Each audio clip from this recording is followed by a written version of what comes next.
de color nada más. Bien, voy a meter a charlar ya mismo con el invitado, Daniel Yanqui López, que lo tengo sentado acá, dirigente conocido de Patria Grande, a que le digo, Yanqui, buen día, gracias. Hola, buen día Jorge, buen día a los trabajadores de la radio, buen día a la audiencia en general. A la mañana nos whatsappamos temprano porque el Yanqui dice, che, ¿querés que vaya igualmente el programa porque falleció el Papa Francisco? Le digo, sí, cómo no, vamos a hablar. Inclusive me gustaría conocer una opinión tuya del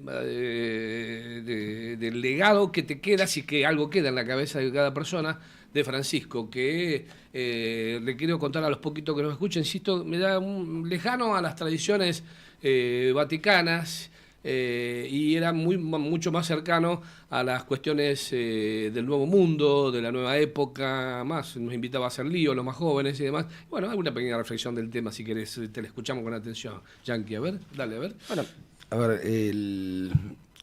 es un paradigma de la época, un papa del nuevo mundo, es el primer papa latinoamericano que tiene la Iglesia Católica, entonces es natural. Fuera de Europa. Fuera de Europa, es el primer papa fuera de Europa, uno de los pocos papas no italianos. En su mayoría la tradición de Roma ha sido que la mayoría de papas italianos, sacando a Karol Wojtyla, Ratzinger. Nada más, exactamente. O sea, Juan Pablo II y Benedicto. Después han sido en su mayoría italianos y el papado siempre ha tenido una vinculación política con mejores y con más y menos aciertos. Pío XII en la Segunda Guerra Mundial. Y Francisco marcó lo que vos decís, esa nueva era, esa nueva iglesia, y la marcó a partir de su procedencia, que es un cura latinoamericano y el primer franciscano. El primer sacerdote jesuita, no franciscano. Jesuita, perdón. Jesuita. Y a su vez es un cura jesuita, que es una orden profundamente ligada a la justicia social. Bien. Y a su vez elige el nombre del santo de los pobres, que es San Francisco de Asís. El santo a San Francisco se lo conoce por dos cuestiones particulares. Una, ser muchos animalistas lo toman como su patrono por su conexión con el mundo de la no racionalidad, San Francisco de Asís. Sí. Y otra, ser el patrono de los pobres al ser alguien acomodado, y que un tipo que era millonario. Millonario. Francisco de Asís era millonario, y dejó su fortuna, dejó todo junto con Santa Clara, exactamente. Junto con Santa Clara, para salir desnudos de su propia casa, sí, caminando y hace una vida de devoción.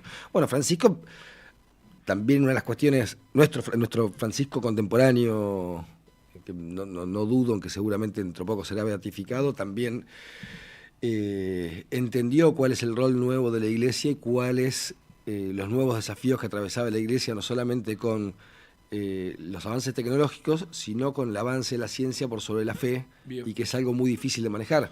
Los últimos 20 años nos hemos encontrado un avance tecnológico impresionante, que por supuesto todos los dogmas de fe se empiezan a tambalear frente al avance tecnológico en cuanto a instituciones mucho más difíciles de ayornarse. Bien. Que la tecnología o que la ciencia, que ante un descubrimiento, bueno, uno avanza. Los dogmas de fe es mucho más difícil. Obviamente. Y nos dijo, tengan cuidado con la inteligencia artificial, una de las últimas advertencias.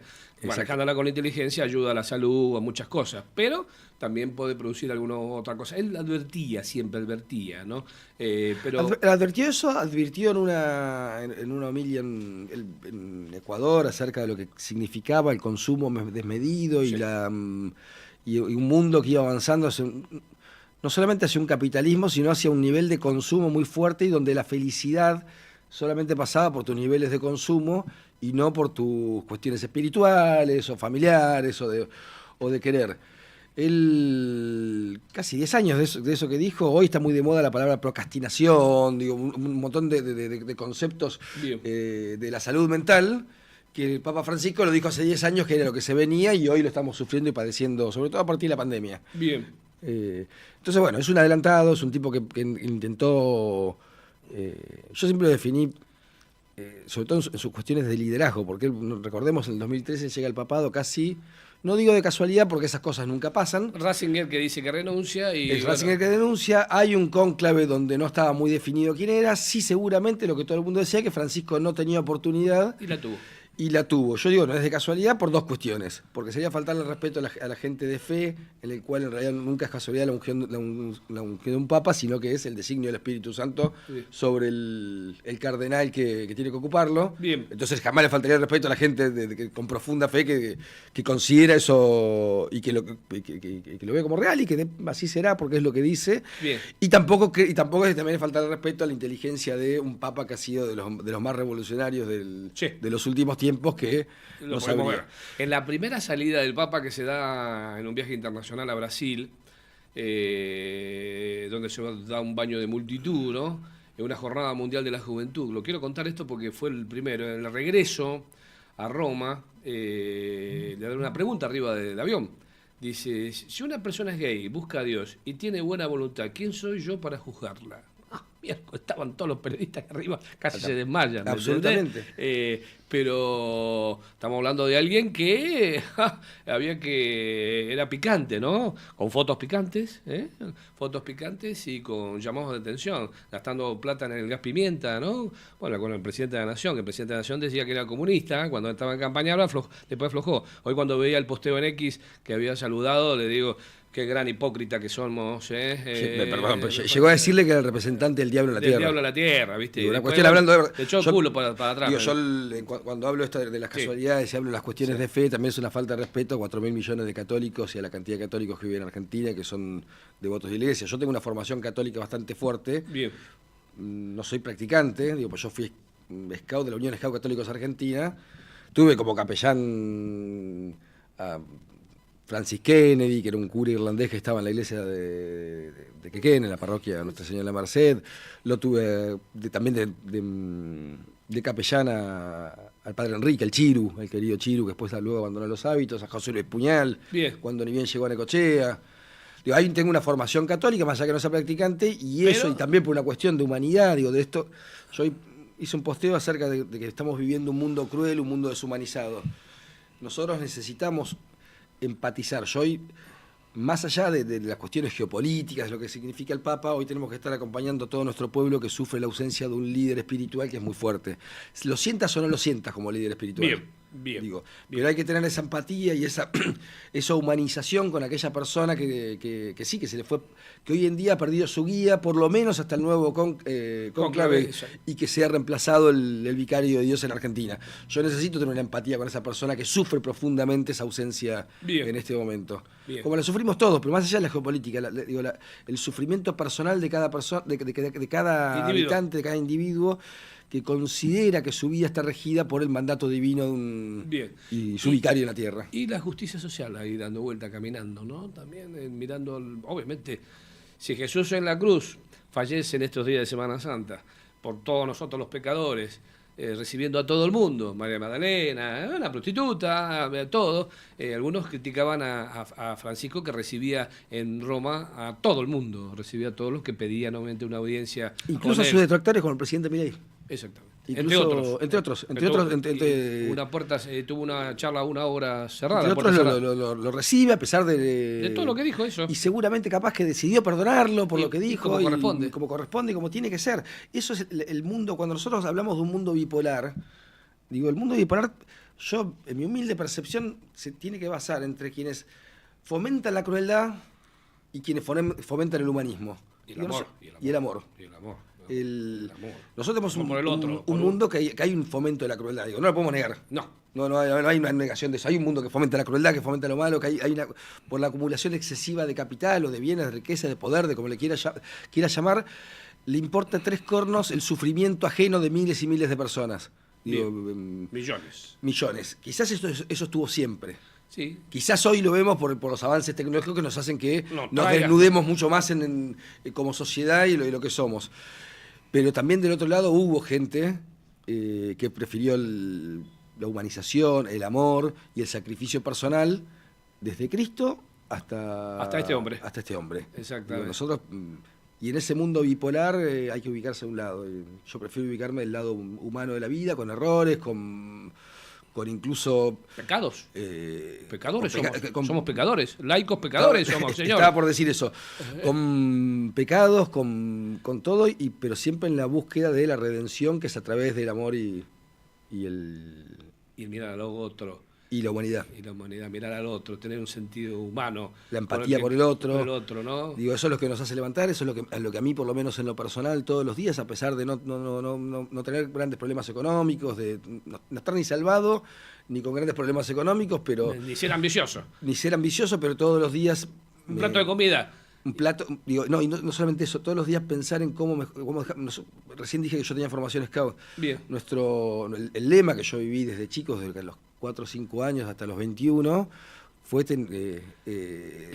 Baden-Powell, que es el fundador del escultismo internacional, un noble inglés, un militar inglés. Él decía, tenemos que dejar el mundo un poco mejor de lo que lo encontramos. Bien, bueno. Y ese es el lema, y creo que es un principio rector que nos tiene que medir a todos, con pecados, errores y con prismas ideológicos distintos. Pero si nosotros encontramos ese punto en común, bien, si nosotros encontramos ese lugar, anoche lo escuchaba Iván Jabrowski en un programa de televisión, que él decía, bueno, no puede ser que hayan pasado 4 gobiernos con un mismo fracaso económico, con un mismo problema, y que no hay ningún tipo de salida. Jabrowski es un crítico del peronismo, como del macrismo y como de Milei. De hecho, criticaba a todos los gobiernos por igual. Bien. Y decía, nosotros no puede ser que la Argentina no encuentre la madurez para 3 o 4 ideas bases, llevarlas adelante y decir, pongámonos de acuerdo. Porque él incluso decía, ojo, los economistas de Cristina, de Alberto Fernández, los de Macri y los de Milei, los economistas, digo, los economistas técnicos, no son tan distintos, decía. Digo, no se vayan a pensar que son diferentes. Diferentes, son más o menos, han hecho, y él hablaba desde el 2013 sobre todo para acá. Dice, no puede ser que no encontremos un principio rector. Bueno, nuestro principio rector sí tiene que ver con el sentido de pertenencia a la raza humana y el combate contra la crueldad. Digo, a partir de eso yo creo que nosotros podemos encontrarlo. Bien. Y ojalá este sacrificio que ha hecho Francisco, yo hoy escribí que me gustaría pensar que Francisco ha hecho su último sacrificio para llevar un mensaje tan importante al gran jefe, al de más arriba, bien, de que este mundo estaba lleno de crueldad, de que este mundo estaba todo mal y que la humanidad necesitaba una mano, que prefirió llevarlo personalmente. Y hacer así su último sacrificio en función de... Bien. Che, Yankee, 8:31. Me parece una falta de respeto preguntar cosas que quiero preguntarte de política. Pero una sola va a ser. Sí. Tu aspiración sigue siendo, este año, si se dan las condiciones y te acompaña mucha gente, o la gente que vos querés que te acompañe, postulante a una concejalía en la renovación legislativa local. Eso sigue vigente, ¿no es cierto? Sigue vigente, sí. Si se dan las condiciones que vos dijiste, sí. Bien, porque, a ver, uno también tiene que entender que si no encuentra yo no creo en las candidaturas puede ser autopronunciadas, en el momento porque termina siendo uno la voz de un grupo... ¿Estás preparado? De un grupo de gente, no, pero termina siendo la voz de un grupo de gente, pero no creo en las aspiraciones netamente personales. Si no representás un colectivo, porque eso es la democracia y eso es un consejo deliberante, bien, como es la Cámara de Diputados. Bien. Digo, puedes representar un colectivo mejor, peor, más grande, más chico, pero en definitiva no necesitas el convencimiento y el acompañamiento de gente, bien, porque ese es el sujeto de la política, bien, convencer a otros. Bien. Si no lográs convencer a otros, a un grupo de compañeros que tenés que ser vos el candidato, bien, no es lo tuyo. No es lo tuyo, está bien. Y Unión por la Patria, o por afuera, o por adentro, porque Unión por la Patria hoy todavía está en una fuerte discusión interna de los socios, integrantes de esta sociedad política, de este acuerdo, esta alianza, esta coalición. ¿Cómo lo ves? Por suerte, por suerte se está bajando un poco la espuma de esa discusión. Por suerte se ha entendido que insisto con estos conceptos que decía en la anterior parte de la entrevista, en un mundo de absoluta y muchísima crueldad, quienes dicen estar del lado contrario de la crueldad no pueden estar... Ser crueles con un pueblo que está esperando definiciones y un plan para salir de esa crueldad, y los tipos peleándose por un cargo de diputado, concejal, etcétera. Digo, eso es la antinomia de lo que estamos hablando. De lo que estamos hablando, el sacrificio personal por sobre lo colectivo. Bien. Yo lo dije con un colega tuyo, lo reitero, porque en un momento pensé que me había ido un poco de rosca. A ver, ¿y? Que me había ido un poco de rosca, pero yo lo definí eso como una interna de gente con la panza llena, la vida resuelta y el ego muy alto. En un momento cuando vi el titular, yo lo dije en el medio de la entrevista, dije, miércoles, y después dije, no, pues si es la verdad, si es lo que uno piensa, ¿por qué no lo vamos a decir? Incluso como favor hacia aquellos compañeros que están discutiendo. Para que reflexionen. Para que reflexionen, como llamado de atención, y no muchachos. se enojen, todo lo contrario. Que no se pueden enojar y uno se la banca que se enojen. Está bien, no hay problema. Digo, siempre y cuando se reconozca que no se hizo de mala leche, sino con el mejor de los propósitos. Con el mejor de los propósitos, con la misma bronca que uno ve entre la militancia, la gente y aquel ciudadano que es simpatizante en un proyecto político pero no milita, que está enojado. Claro. Está enojado porque ahí sube los precios, porque no llega a fin de mes y quienes deberían defenderlo están a las trompadas entre ellos. Claro. Entonces hay que empezar a escuchar a toda esa gente. Y uno a veces, bueno, tenés que, digo, a ver, el muchacho del café que se junta todos los días y está enojado por cosas, no lo invitás vos al programa. Bien. Porque no lo conocés, porque no está en política. Bien. Me invitás a mí, bueno, entonces yo tengo que ser la voz de eso. Perfecto. Tengo que ser la voz de un pueblo enojado o de un pueblo peronista enojado. Bien. Alguien lo tiene que ser, porque si no todos creemos. Digo, yo siempre creo que el primer hecho de traición en cualquier colectivo, tanto político o empresarial, es el no anunciar los errores de quien te conduce. El no decírselo, te estás equivocando, hermano. Si yo tengo que un día sentarme con vos y tener la valentía suficiente, Mirá, aunque seas mi jefe, decir, che, mira, te estás equivocando porque es el mejor favor que te puedo hacer. Bien, perfecto. Decírtelo en privado y decirte que no, y no aplaudirte los errores. Bien, bien. Digo, si yo aplaudo los errores, lo único que hago es embarcar el Titanic derecho al iceberg. Y los crueles ganar la batalla. Y los crueles ganar la batalla. Y quizás algunos de los crueles son los que aplauden, bien, sabiendo que son los que tienen el lugar asegurado en el bote salvavidas. Exactamente. Bueno, el miércoles hay reunión en la Cámara de Diputados. Se va a bajar, se van a modificar la Cámara de Diputados de la Provincia de Buenos Aires. Estamos hablando, ¿no? Va a haber novedades. Todavía no tenemos la agenda de la Junta Electoral de la Provincia de Buenos Aires para resolver las candidaturas. Pero hay una. ¿ya tenemos? Bien. Sí, hay una agenda. Hay 14 de mayo termina y hay el algunas disposiciones nuevas de la Junta Electoral que son interesantes y que yo, que soy medio enfermito de estas cosas. No, para eso está. Bien. Y de mirar. Por ejemplo, nosotros no vamos a tener elección provincial, sino elecciones seccionales. Bien. La quinta sección tiene sus candidatos. Senadores, que son completamente distintos a los candidatos de la séptima sección electoral. De la octava va a haber elecciones seccionales. Bien. Por ejemplo, para la oficialización de listas en la sección electoral hay un porcentaje, como siempre hubo, de avales. Bien. Según la cantidad de población. Según la cantidad de población. ¿Y de afiliados, en el caso? No, en este caso porque ya vamos a las generales. A las generales directamente. Bien, a las generales. Hay un partido político que te tiene que avalar. Bien. Digo, eso, que tenga sus papeles en orden. Bien. Y a su vez esa lista avalada por ese partido político o alianza electoral debe conseguir una cantidad de avales. Bien. Seccionales. Bien. Lo nuevo en los avales seccionales es que creo que son, en la caso de la quinta sección electoral, son 4.000 avales. Bien. Lo nuevo es que están distribuidos por distrito electoral, o sea, por localidad. Bien. Necesariamente sí o sí deben ser.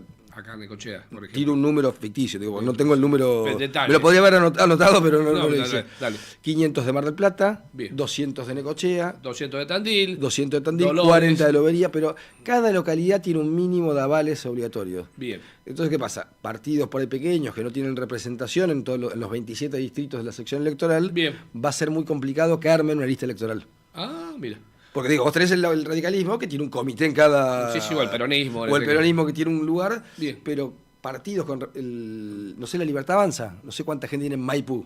Por ejemplo, y es un sello electoral competitivo. Bien, perfecto.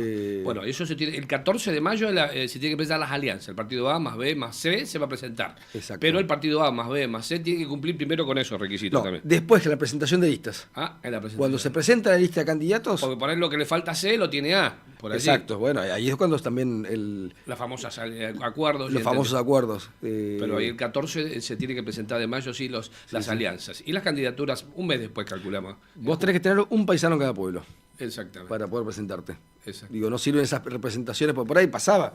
Mar del Plata, que es una ciudad 1,5 millones de habitantes, bien, tenía representación de todos los partidos políticos, los más chiquitos, los más grandes, entonces puede armar una lista seccional. No, necesitas que cada pueblo te mande sus avales. Para la sección. Para la sección. Para lo local. Para lo local, lo histórico de los avales de... Bueno, anotados para la campaña. Nada más. Bueno, pido gancho y vamos a hacer una nota otro día, porque hablamos bastante del Papa Francisco y de lo tuyo que me encantó.